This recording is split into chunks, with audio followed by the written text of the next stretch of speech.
Aula de compressão medular da disciplina de Neurocirurgia da USP de Ribeirão Preto, ministrada pelo professor Dr. Ricardo de Oliveira. A fisiopatologia das compressões medulares está relacionada primariamente à compressão direta ou quando há isquemia, ou seja, compressões, principalmente compressões paravertebrais, que afetam a irrigação arterial, levando então a elementos aí isquêmicos na medula. Obviamente, a manifestação clínica depende do local da lesão e a instalação e evolução clínica em relação à causa, à etiologia. Outro ponto importante, os mais novos, que é diferenciar nível medular de nível vertebral. Lembrar que nós temos 8 nervos, quer dizer, entre o occipício e C1, a gente tem a primeira vértebra cervical e daí por diante. Então, são 7 vértebras, 8 raízes, e assim por diante, porque isso é importante na questão de trauma. Muitas vezes você tem um trauma C3, C4, e aí você vai ter uma clínica abaixo. Então, o nível vertebral é diferente do nível medular. Quais são os principais sinais e sintomas de uma compressão medular? Em relação aos sinais, a gente pode ter a porção parestésica, ou seja, a porção posterior da medula relacionada à sensibilidade, então, dormência dos membros inferiores, que é extremamente comum, a abolição dos reflexos cutâneo-abdominais inferiores e presença bilateral do sinal de Babinski, que está presente em 40% a 80%, e dos sintomas, dor, fraqueza, alterações sensitivas e disfunções de esfíncter. Lembrar sempre que um paciente com histórico de neoplasia que aparece com dor lombar, até prova em contrário, é uma metástase. Então, dor em paciente oncológico, na região da coluna vertebral, tem que pesquisar metástase. Em relação ao quadro clínico, a gente pode ter uma compressão que ela é completa ou incompleta. Então, a diferença de um e de outro, obviamente, quando ela é completa, você tem uma paralisia que, num primeiro momento, se é uma compressão aguda, ela se estabelece de uma forma flácida, né? Uma lesão neurônio motor inferior, com perda do tônus do esfíncter anal, perda da atividade reflexa sensorial, disfunção autonômica, problemas relacionados à hemodinâmica. Então, você sabe muito bem, trauma raquimedular, principalmente raquimedular alto ou cérvico torácico, não é infrequente que o paciente apresente no pronto atendimento com choque, com instabilidade, eventualmente arritmia. Lesões acima de C5 afetam o diafragma. O paciente, muitas vezes, num primeiro momento, ele consegue ter uma respiração ali ainda um pouco diafragmática e depois acaba entrando em fadiga e muitas vezes tem que ser entubado. É comum pacientes com trauma pedoral precisar disso pela insuficiência respiratória por lesão acima de C5. E a paralisia flácida, depois de algum tempo, ela vai se tornar espástica. Quando ela é incompleta, obviamente, os sinais e sintomas vão depender muito da localização, mas a perda sensorial, motora, dos reflexos profundos, dos tendões hiperativos, perda sensorial e motora, ela pode ser permanente ou temporária, e dependendo do local, nós vamos ter o quê? As síndromes medulares. Então, isso é outro ponto importante, que é conhecer bem a anatomia da medula, então, entender a porção, o cordão anterior, o cordão posterior, e dependendo da localização da lesão, nós vamos ter síndromes que são completas ou incompletas. Entre as síndromes, nós vamos ver aqui, a mais clássica é a síndrome de Brosse-Séquard, mas aqui a gente tem, por exemplo, a coluna dorsal, a coluna anterior. Quando você tem mais uma lesão que acomete de anterior para posterior, você vai ter o quê? Uma perda da sensibilidade superficial da dor, preservação da profunda, vibração e propriocepção, e perda parcial da motricidade. Lá, quando você pega o funículo posterior, perda de sensibilidade profunda, com preservação da motricidade e sensibilidade superficial. E aquela, qual que é um elemento que pode dar aquele tipo de lesão? Sinomelia. Então, você tem a perda de motricidade importante em membro superior, perda da postura, vibração, toque leve, perda leve da motricidade do membro inferior e geralmente função sensitiva, muitas vezes é normal. Então ali é quando você tem uma lesão no canal central da medula. E aqui é clássica brosequar, quando você tem uma paralisia ipsilateral, geralmente tumores que crescem comprimindo a medula unilateralmente, pode ter esse tipo de aparecimento, perda na motricidade voluntária e sensibilidade profunda homolateral e perda da sensibilidade superficial contralateral, principalmente dor e a sensação térmica, pelos tratos que são afetados unilateralmente. Agora, em relação à caldequina, então, diferenciando caldequina do cone medular, que nós vamos falar logo em seguida. Então, a caldequina, nós vamos ter alterações urinárias fecais, anestesia, que pode ser uma hipoestesia, ou quando ela é completa, em cela, disfunção erétil, sexual, dor radicular lombosacral e alteração da sensibilidade. Então, esse é o padrão típico de uma alteração da caldequina. E do cone medular? Então, diferenciando caldequina, cone medular, você vai ter, normalmente, os sinais e sintomas são semelhantes, mas geralmente quando é cone medular eles são mais graves e mais agudos. Então você tem uma incontinência anal, paralisia flácida, a anestesia em célula, muito parecido com a fralda, mas o cone, geralmente, o aparecimento dos sinais e sintomas são mais proeminentes que da caldequina.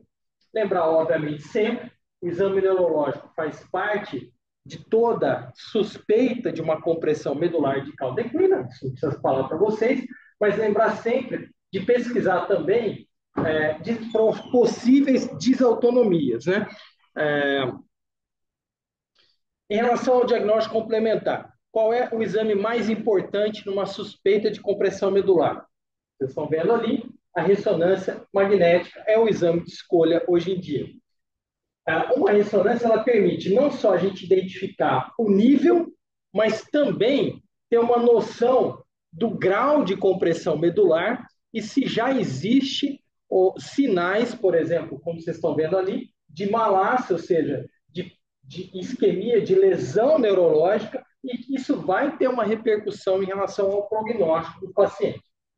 Outros exames são importantes e lembrar também da identificação laboratorial, principalmente quando há suspeita, por exemplo, de alguma doença infecciosa. O raio-x, ele obviamente pode ser utilizado, eventualmente, para essa identificação de fraturas patológicas. Aqui, uma cintilografia e a tomografia também são exames complementares que, dependendo da etiologia, podem ser utilizados. O que é importante também é que muitas vezes nós somos acionados com uma suspeita de compressão medular e em algumas situações são doenças inflamatórias ou doenças de caráter imunológicos. E em algumas situações, vocês já devem ter visto isso, nós somos chamados para, não dá para fazer uma biópsia de tal lesão, porque pode ser isso, pode ser aquilo. Então, isso é importante que o neurocirurgião saiba bem diferenciar o que é uma lesão que não é uma lesão neoplásica, ou seja, é uma lesão de fundo inflamatória, para que a gente não submeta um paciente a uma biópsia, que vocês sabem muito bem o risco de uma biópsia, enquanto que muitas vezes são doenças tratadas de forma aí clínica, né? Agora, passo a passo, algumas etiologias, só para o trauma raquimedular, que entre as etiologias é a mais frequente, traumática. A mielopatia cervical, que é uma outra, é uma entidade que muitas vezes o paciente tem uma compressão crônica e idoso, queda, ele descompensa a mielopatia espondilose cervical. Então, não é infrequente o paciente que tem um quadro arrastado chegar na emergência tetraparético. E, às vezes, tem que ser submetido a uma cirurgia de urgência por conta de uma descompensação de uma mielopatia cervical, espondilótica cervical.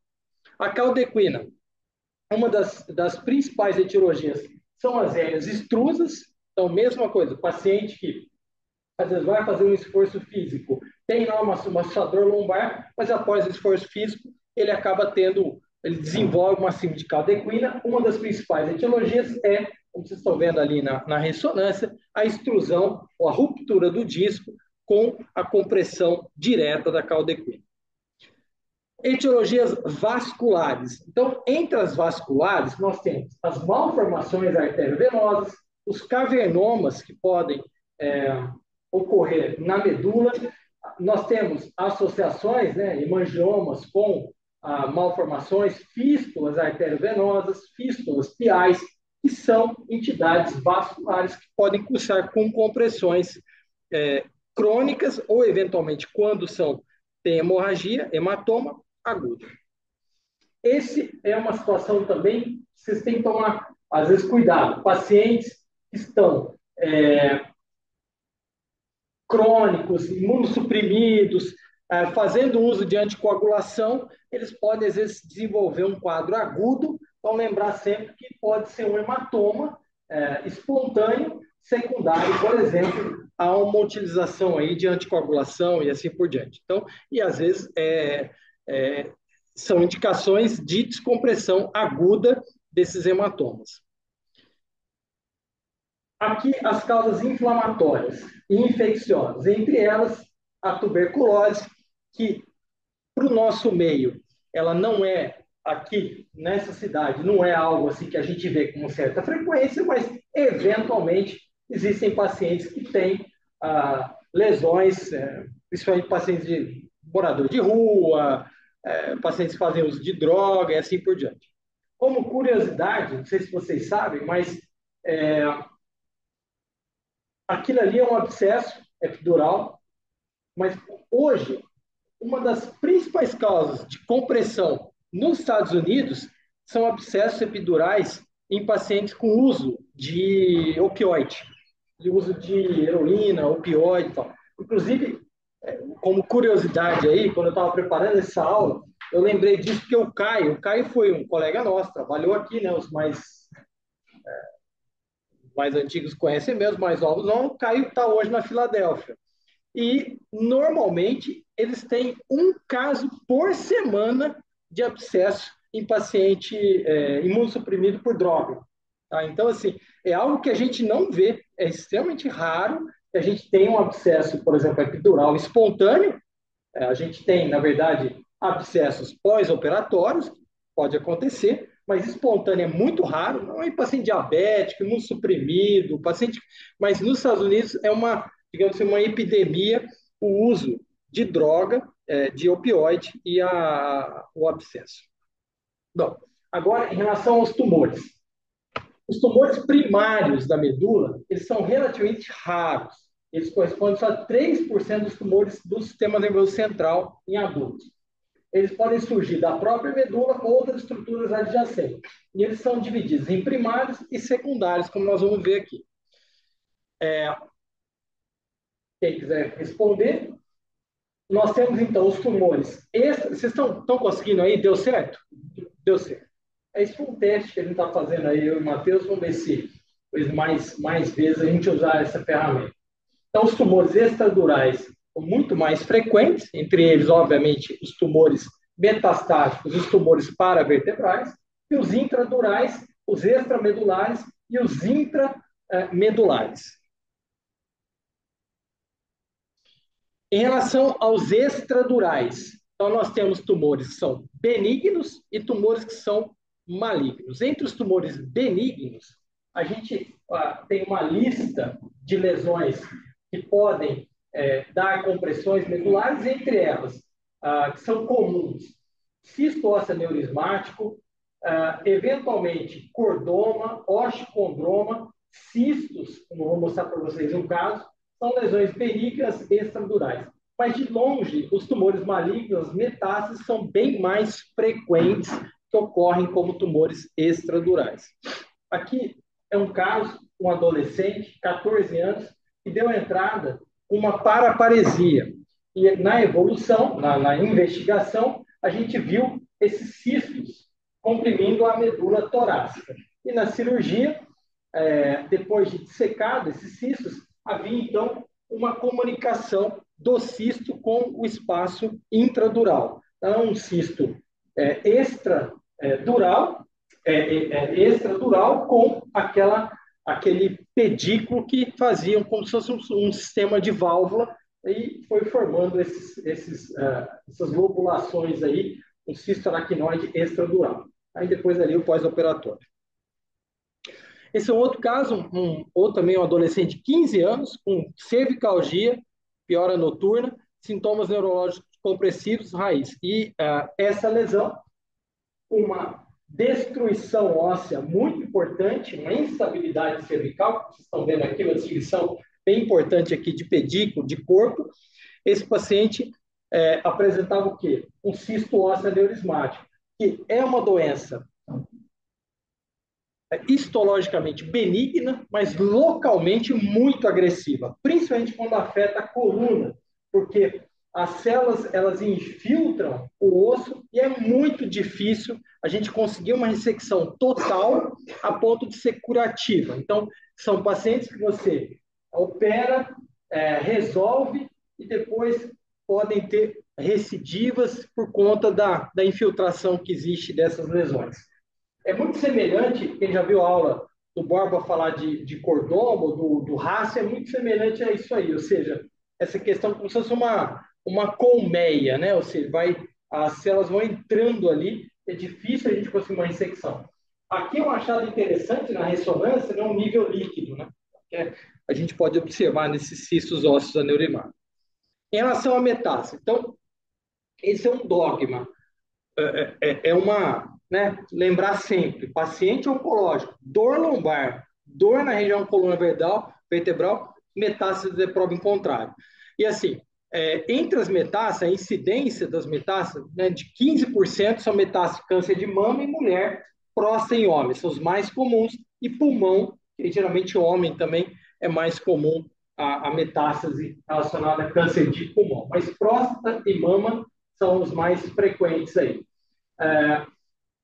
Via de regra, são pacientes que, em relação ao tratamento cirúrgico, você tem que pesar muito a condição oncológica do paciente, se ele tem ou não mais metástases, mais vértebras acometidas, enfim, para que se determine o tipo de tratamento cirúrgico, porque muitas vezes são lesões que pegam mais de um corpo vertebral, o quanto você vai ou não tratar esses pacientes. Como, por exemplo, aqui, paciente com várias metástases, então, nesses casos, muitas vezes tem que pesar muito a questão de ir ou não para um tratamento aí mais um tratamento cirúrgico. Mas via de regra, quando você tem uma compressão aguda, o paciente está numa situação oncológica razoável, normalmente a gente acaba indicando cirurgia.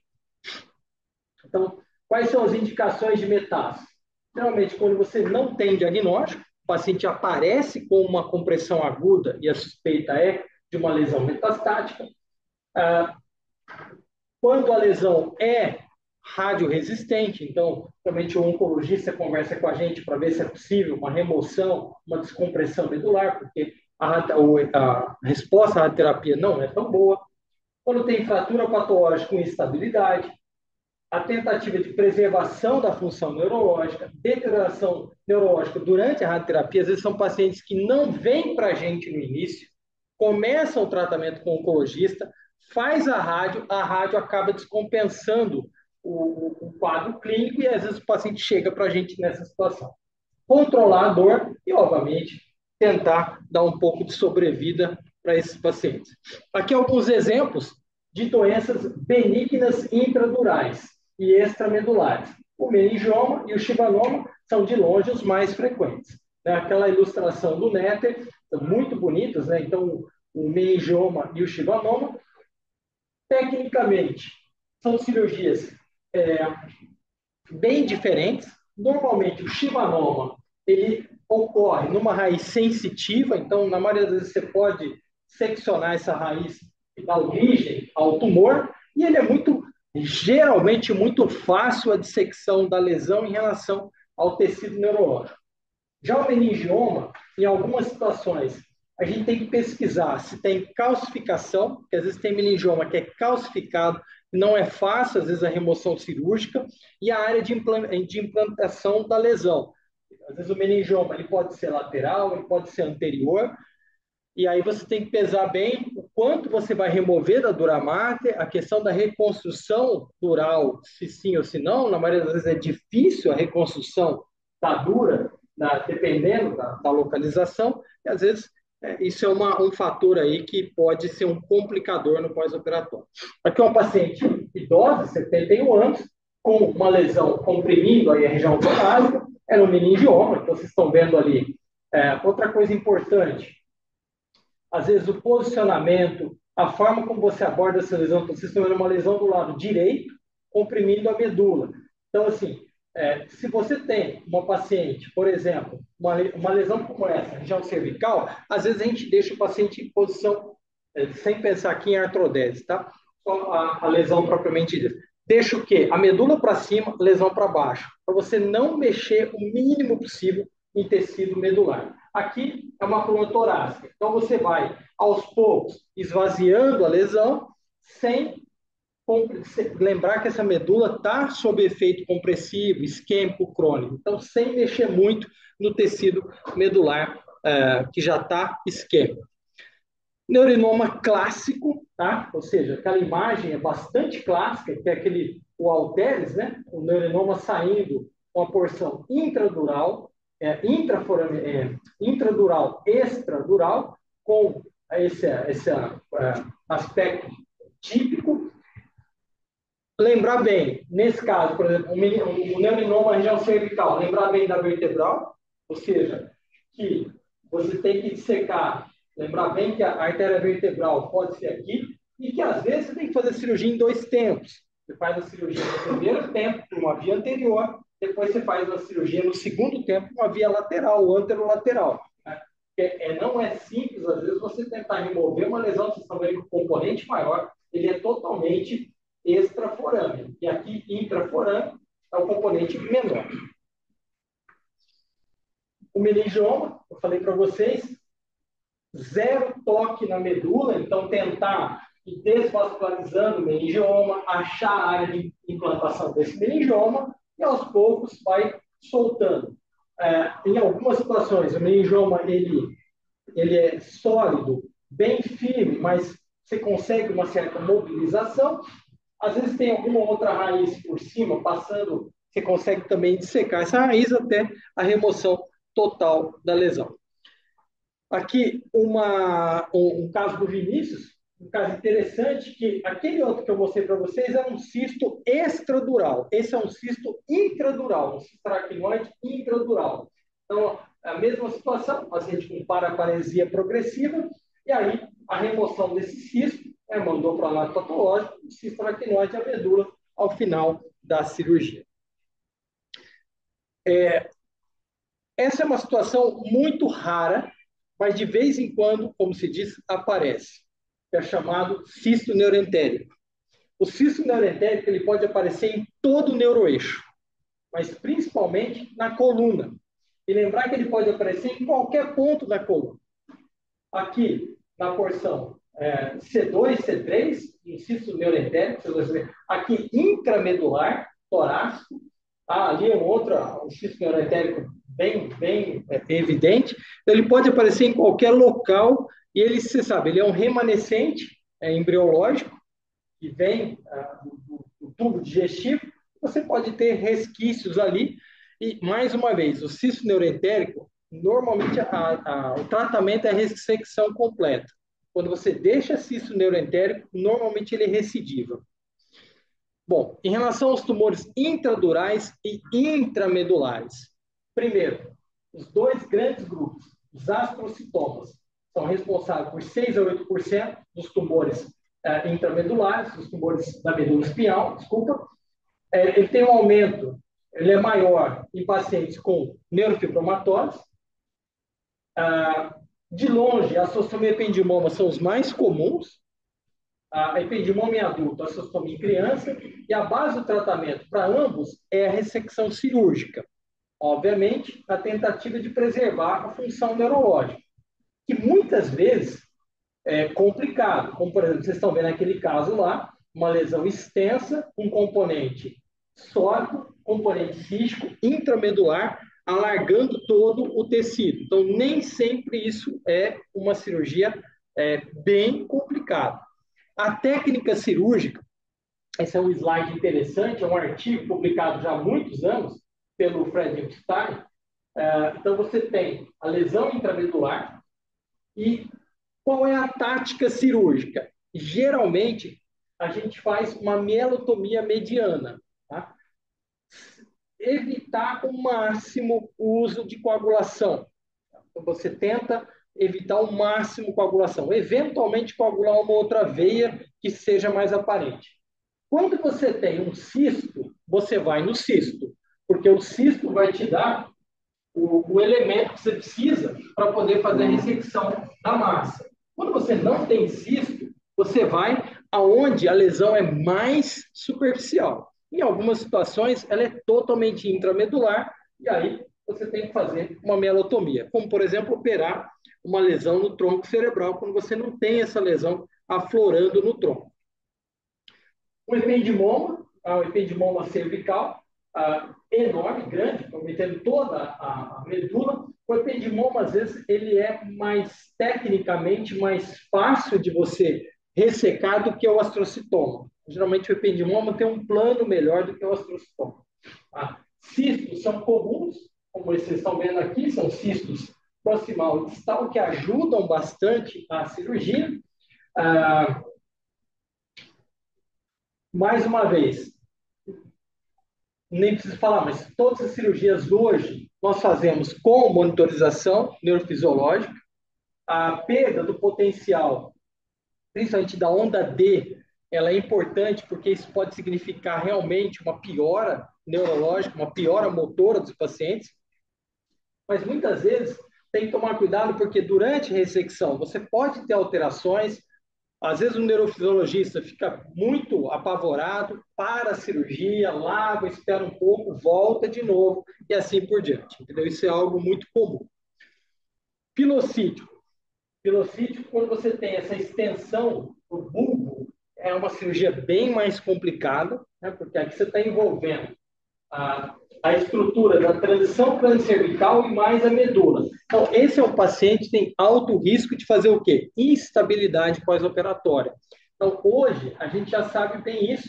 São pacientes que, às vezes, você tem que operar e fixar. Por quê? Você vai mexer em C2, criança vai levar estabilidade pós-operatória. Então, normalmente, você tem que fazer fixação. Aqui é um exemplo, então, uma lesão intramedular, mielotomia, achar a lesão, a dissecção final, e às vezes, para nossa surpresa, a gente acaba vendo do outro lado, a porção anterior do canal, porque a lesão disseca todo o conteúdo neural. Em relação aos tumores de caldequina, os ependimomas, os schwannomas, meningioma, lipoma, tumor metastático são os mais comuns. Ependimoma é o mais comum aí nessa região. Como vocês estão vendo aqui, é um caso que foi operado não faz muito tempo. O que é interessante é a vascularização dessa lesão, ou seja, provavelmente por retorno venoso e hipertensão venosa. Vocês veem aqui a vascularização retrógrada dessa lesão. Aqui um outro caso, um ependimoma pegando aqui a região do cone medular, né, que é obviamente mais complicado do que a caldequina, né, porque o risco de lesão neurológica pós-operatória é bem mais comum e a dissecção também muito mais difícil. Mais uma vez ali uma ilustração muito bonita do Necker, mostrando um ependimoma na região aí, terminal aí do cone. Aqui uma cirurgia, né, então vocês estão vendo aqui a lesão, né, as raízes, a lesão de caldequina, bem característico, e após a dissecção, a remoção completa da lesão, a preservação aí do tecido neurológico. Esse é um caso, o diagnóstico dele parecia uma lesão, um ependimoma, mas o diagnóstico veio de uma lesão totalmente atípica e não era um ependimoma, era uma outra lesão. Em relação ao tratamento, então, após a remoção, então você tem duas situações. Você tem a necessidade da descompressão medular ou da caldequina e a opção ou não de fazer a instrumentação da coluna. Então, você pode ter As instrumentações podem ser via anterior, posterior ou combinada, dependendo quando você tem envolvimento das três colunas, né? Anterior, médio e posterior, você vai ter certamente estabilidade e aí a necessidade da instrumentação. O tratamento ele é específico, dependendo da localização, da condição do paciente, de você ter o instrumental adequado para aquilo, mas lembrar sempre que a prioridade é a descompressão, é tentar, na medida do possível, restaurar a função neurológica. Se for isso, faça e depois instrumenta. Se você tem a condição de fazer as duas coisas, melhor. Se não tem, num tempo, no outro em seguida. Fundamental, o quanto mais precoce a gente agir, a gente vai ter mais chance do paciente recuperar alguma função neurológica. Entre as complicações cirúrgicas, obviamente, fístula licórica, quando a gente abre o componente dural, principalmente em pacientes como eu falei, meningioma, porque você tem que tomar cuidado depois no fechamento, fazer um fechamento, às vezes colocar um enxerto de gordura, às vezes cola para que tampone ali, porque é muito difícil você fazer a reconstrução direta nessas lesões de base de implantação lateral ou anterior. As infecções, e o mais complicado é quando você soma problema para o paciente. O paciente tem uma lesão neurológica, ele sai da cirurgia, às vezes, numa situação pior do que ele entrou, né? Em relação ao planejamento do tratamento, né? O que é importante a gente, antes de operar esses pacientes, o que a gente precisa fazer, o que a gente precisa ter para esses pacientes aí. Vocês estão vendo aí né?